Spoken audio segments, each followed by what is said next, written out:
Så kan man have alt. Ja, lige præcis. Prøv at tænke, så er der en af ens personlighed er psykopat, og den anden er... Det er ikke skizofreni, Svendum. Det hedder personlighedssplittelse, dine spasser.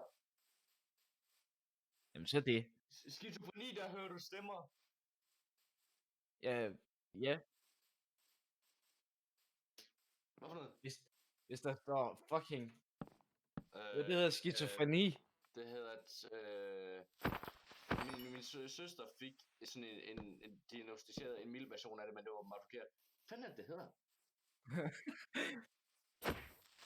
Nej, det var alt muligt. Det hedder... Fuck, hvad? Jeg kan ikke huske, hvad det hedder.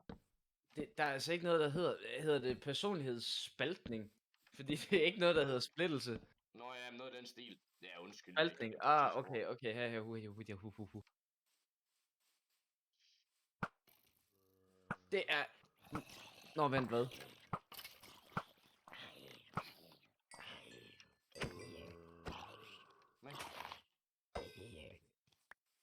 Nå, men så hvis man har, hvad hedder det... En dissociativ lidelse, så kan man have alle mentale sygdomme på en gang.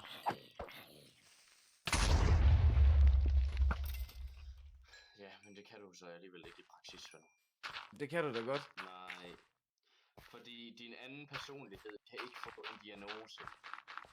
Hvis du har den der, så betyder det ikke, at du får diagnoser per personlighed. Det giver jo ingen fucking mening. men Asbjørn, der tager du fejl, fordi der bor... fucking dummere end lort. Nej, fordi... Asbjørn, nu skal du holde din kæft, fordi du siger diagnose. Det vil sige, det er diagnostiseret. Du siger, det ikke kan diagnostiseres, undskyld. Så derfor kan man stadigvæk have det. Hvad kan ikke diagnostiseres? Ja, man kan ikke diagnostisere en personlighedsspaltning til at have noget andet. Hvad er det så, du siger?